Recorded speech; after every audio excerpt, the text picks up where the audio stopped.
Graça e paz, povo de Deus. Nós somos Jesus na Rua e vamos fazer uma meditação hoje na palavra de Deus de crescimento.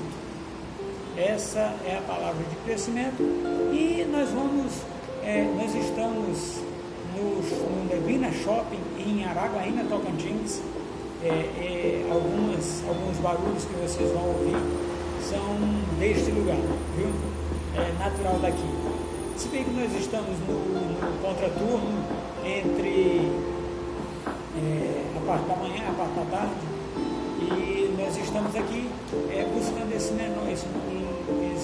momento de menor fluxo de pessoas aqui. E glória a Deus por isso. Quero mandar um abraço para o nosso maninho Mário, irmão Mário, né? E a sua família, Pablo, sua esposa e sua filha. Em nome de Jesus, nós agradecemos pela vida desses irmãos. E nós declaramos agora a palavra de Deus. Pai, em nome de Jesus, nós te agradecemos pela oportunidade, Senhor, de estarmos aqui, de proclamarmos a tua palavra, de declararmos aquilo que o Senhor tem colocado em nossos corações.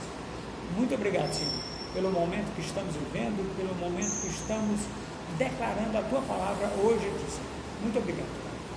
E a palavra que nós vamos dar continuidade é a palavra que está em 1 Samuel, capítulo 16, que é a unção do rei Davi. A unção do rei Davi, nós vamos discorrer sobre ela, né, até porque há a substituição de rei, e que é do rei Saul pelo rei Davi, mas em tempo oportuno, um tempo mais para frente. Então nós precisamos compreender esta situação para que nós possamos, nos dias de hoje, entendermos aquilo que Deus fez lá atrás, para que refletisse hoje sobre nossas vidas através da linhagem davídica, certo? Muito bem, porque Jesus Cristo veio da linhagem de Davi, e essa linhagem de Davi, ela começa nesse dia que nós estamos aqui discorrendo sobre esta situação. E diante desse exposto, meus queridos irmãos, deixe o seu like, se inscreva no canal e ative o sininho para toda vez que o YouTube subir um vídeo novo, você ser notificado e você receba em tempo oportuno. Amém? Glória a Deus. Muito bem, meus queridos irmãos, a palavra de Deus nós vamos encontrar a palavra de Deus no livro de 1 Samuel, capítulo 16, versículo do 11 em diante. E ele diz assim: você não tem outro filho? Aí Samuel perguntou a Jessé: você não tem mais nenhum filho? E Jessé respondeu: tenho mais um, o caçula, mas ele está fora, tomando conta das ovelhas. Então mande chamá-lo. Disse Samuel: nós não vamos oferecer o sacrifício enquanto ele não vier. Aí Jessé mandou buscá-lo. Era um belo rapaz, saudável e de olhos brilhantes. E o Senhor disse a Samuel: é este mesmo, unja-o.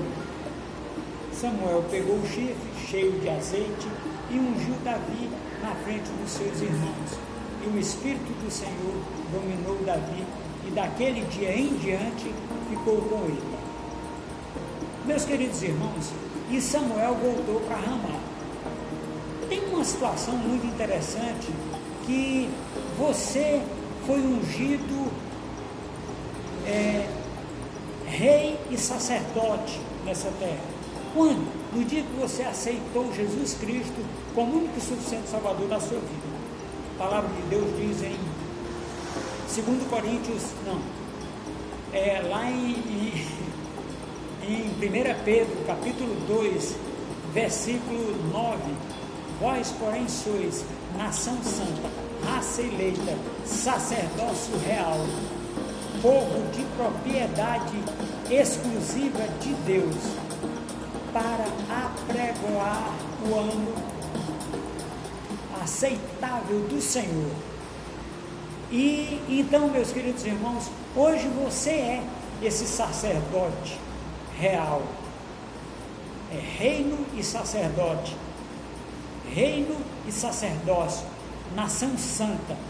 Este é você, meu querido irmão e minha querida irmã. A vida de Davi, a partir desse momento, mudou.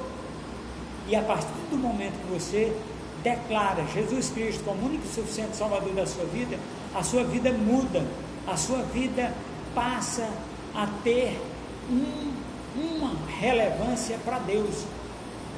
E o crescimento que nós temos nesse dia é a pergunta que não quer calar. Como você tem se posicionado diante do chamado de Deus para a sua vida? Você tem aceitado e sido acrescido por esse chamado na sua vida? Ou você simplesmente tem virado as costas para o chamado e ido fazer as coisas seculares?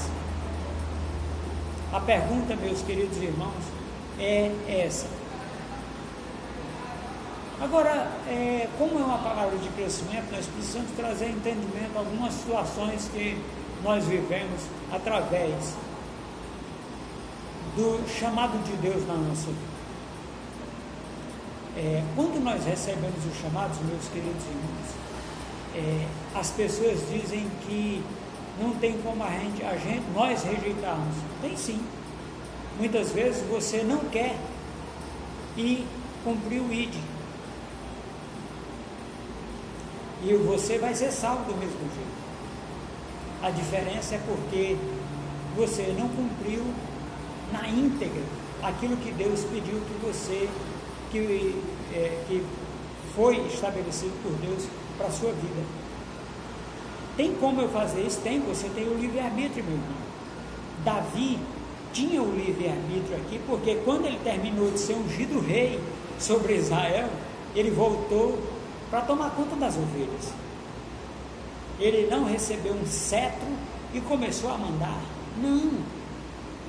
A administração de Davi demorou um tempo para acontecer.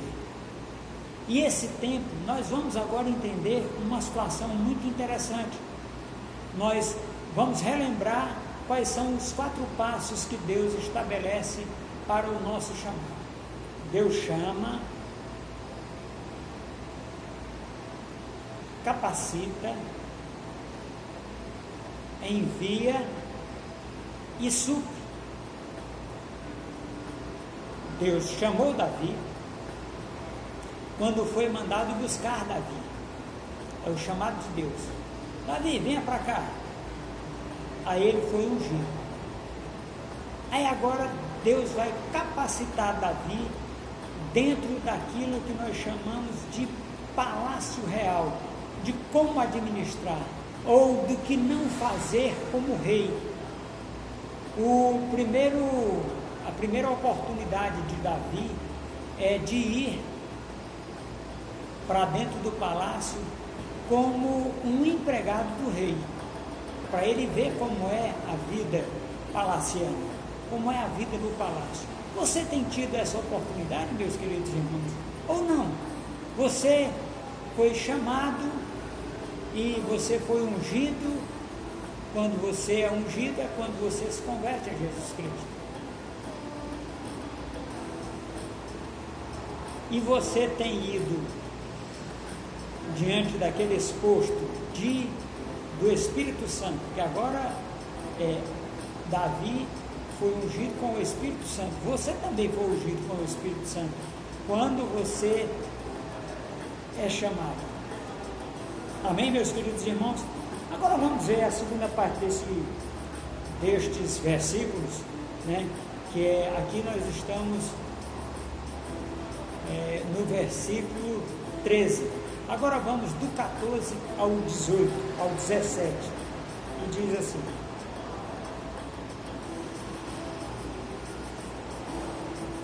Samuel voltou para Ramá. 14. Davi e Saul. O Espírito do Senhor saiu de Saul, e um espírito mau mandado por Deus começou a atormentá-lo. Então os empregados de Saul lhe disseram: sabemos que o espírito mal mandado por Deus está atormentando o Senhor. Mande nós iremos procurar um homem que saiba tocar lira. Assim, quando o espírito mau vier sobre o Senhor, o homem tocará a lira e o Senhor ficará bom de novo. E Saul ordenou: vão. Agora um detalhe interessante, veja bem como é interessante essa situação, meus queridos irmãos. Por que esses homens disseram que Saul precisava de um homem que tocasse lira? Porque o Espírito Santo veio a estes homens, servos de Saul, e revelou a eles qual era o tipo de instrumento que seria tocado, e Saul seria aliviado daquele espírito. Veja bem, o Espírito de Deus já tinha saído de Saul. Nós não sabemos aqui qual é a data na vida de Saul que aconteceu isso. Nós sabemos da rejeição de Deus a Saul,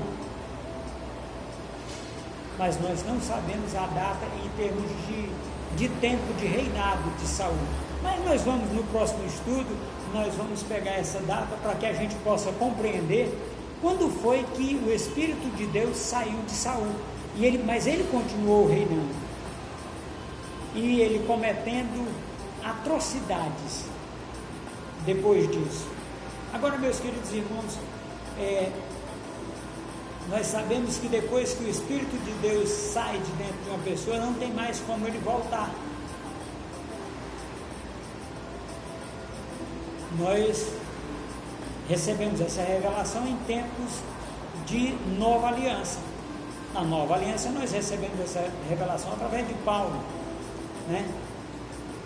Mas o rei Saul perdeu a capacidade de reinar, porque o Espírito Santo saiu de dentro dele, e ele ficou o espírito caído do homem.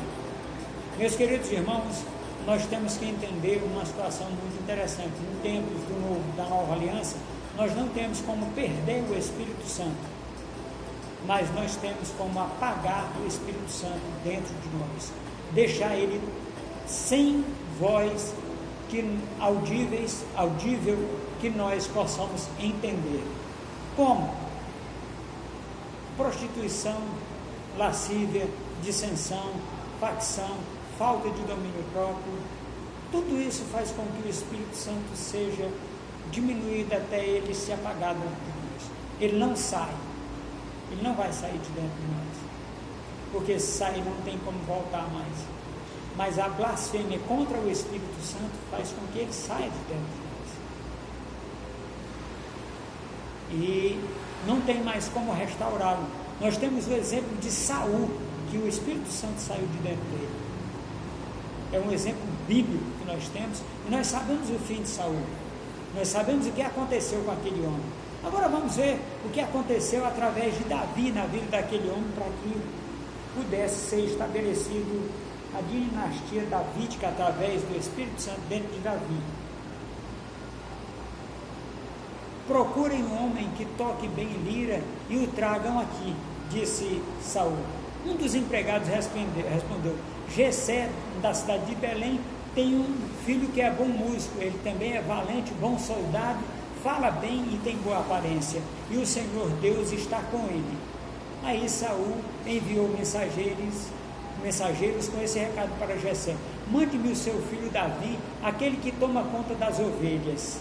Então Jessé mandou Davi a Saul, e Davi levou. Agora vamos ver bem aqui, olha só como é interessante. Saul, instruído por aqueles homens que estavam ali ao redor dele, disse: mande-me Davi, aquele que toma conta das ovelhas, aquele que pastoreia o seu rebanho, aquele que toma conta daquilo que é a sua riqueza. Meus queridos irmãos e irmãs, a sua riqueza é seus filhos. A sua riqueza é seus filhos. A quem você tem confiado a sua riqueza? Porque Jessé confiou a sua riqueza ao rei Davi. E você tem confiado a sua riqueza a quem? Seus filhos. Você tem um carro novo, você entrega para o professor dos seus filhos levar seus filhos para a escola? Não, você não entrega, porque você colocou o seu coração nesse bem, meu querido e minha querida irmã, mas o seu filho você confia a ele, como se a escola fosse um depósito onde você vai deixar seus filhos por um período de tempo em que você não tem como tomar conta deles, para que uma pessoa que toma conta de coisas menores tome conta. O seu dinheiro você confia ao banco, mas os seus filhos você confia a uma escola e nunca vai visitar essa escola para saber como é que está sendo tratado seu filho, que ensino está sendo dado a seu filho lá naquela escola, meu querido, minha querida irmã. Lembre-se disso, você é responsável por aquilo que está acontecendo na vida do seu filho e da sua filha. Muitas vezes, meus queridos irmãos, nós não temos oportunidade de fazer, mas outras vezes nós não queremos fazer aquilo que nós precisamos fazer. Só repetindo, mande seu filho Davi, aquele que toma conta das ovelhas. Então Davi levou de presente um odre cheio de vinho, um cabrito e um jumento carregado de pão. Davi foi e ficou trabalhando para Saul. Este gostou muito de Davi e o escolheu para carregar suas armas, e mandou a seguinte mensagem a Jessé: eu gostei de Davi, deixe que ele fique aqui a meu serviço. Daí em diante, toda vez que o espírito mau, mandado por Deus, vinha sobre Saul, Davi pegava a sua lira e tocava. O espírito mau saía de Saul e ele se sentia melhor e ficava bom novamente. Meus queridos e minhas queridas irmãs, esse é o capítulo 16, é a unção de Davi, é aquilo que Deus tem feito por nós, na nossa vida, através de quem nós somos, através de um posicionamento diferente que nós temos. Davi tinha esse posicionamento diferente na presença de Deus. Agora perceba o seguinte, que entre a unção de Davi e o dia que ele foi escolhido para viver a vida palaciana, demorou um tempo. Lembre-se dos 4 chamados, ou das 4 etapas. Deus chama, capacita. Davi foi capacitado lá de trás das malhadas, nas ovelhas. Ele continuou sua capacitação. Davi foi chamado no ventre da sua mãe, ungido, capacitado, e foi. Aí agora nós vamos ver na próxima etapa o envio de Davi, que é quando ele foi enviado primeiro pelo seu pai terreno e por Deus. Aí nós vamos ver o suprimento de Davi. Então tem ainda mais 2 etapas para que nós possamos receber a direção de Deus nesse momento, nesta situação. Em nome de Jesus, meus queridos irmãos, muito obrigado. Eu quero agora declarar sobre vocês uma bênção especial. Pai, em nome de Jesus, Senhor, dá aos meus irmãos ao redor da terra boa medida cheia, recalcada, sacudida e transbordante de amor, de carinho, de afeto, de domínio próprio, que contra essas coisas não há lei, ao louvor da tua glória. E agora eu declaro, Senhor, na vida dos meus irmãos, esta unção. Meus irmãos, nós temos 3 formas de alegrarmos o coração de Deus: nos tomando uma posição em Cristo, nos convertendo a Jesus Cristo. E você pode fazer isso através desse vídeo, porque nós vamos fazer uma oração agora, que a palavra de Deus diz em Romanos capítulo 10, versículos 9 e 10, se com a tua boca confessares e em teu coração creres que Jesus Cristo morreu, foi assunto ao céu, ressuscitou e foi assunto ao céu, e foi elevado às alturas, serás salvo tu e tua casa. Mas, e nesse momento, se você fizer esta oração, Senhor Deus, eu declaro Jesus Cristo como único suficiente Salvador da minha vida, e recebo a ação vicária de Jesus Cristo lá na cruz do Calvário. Nesse momento, meu querido irmão, se você repetir essa oração, você, pela primeira vez, há uma festa no céu. Se você está se reconciliando com Deus, também há uma festa no céu, e você pode agora usufruir do Espírito Santo morando dentro de você, para que você seja um com Jesus. E a outra forma de você agradar a Deus é você orando, se dedicando à leitura da palavra, ao crescimento cristão. E a outra forma, meus queridos irmãos, e não menos importante, é você cumprindo o rite e pregando o Evangelho a toda criatura na face da terra. Amém, meus queridos irmãos? Que Deus abençoe, que Deus lhes dê muita paz, muita alegria, muita prosperidade em Cristo Jesus. Meus queridos irmãos, no rodapé desse vídeo está aparecendo um número Pix, para que você possa fazer uma doação para Jesus na rua. E diante desse exposto, você possa fazer tudo aquilo quanto está descrito na sã doutrina, na palavra de Deus. Em nome de Jesus, amém.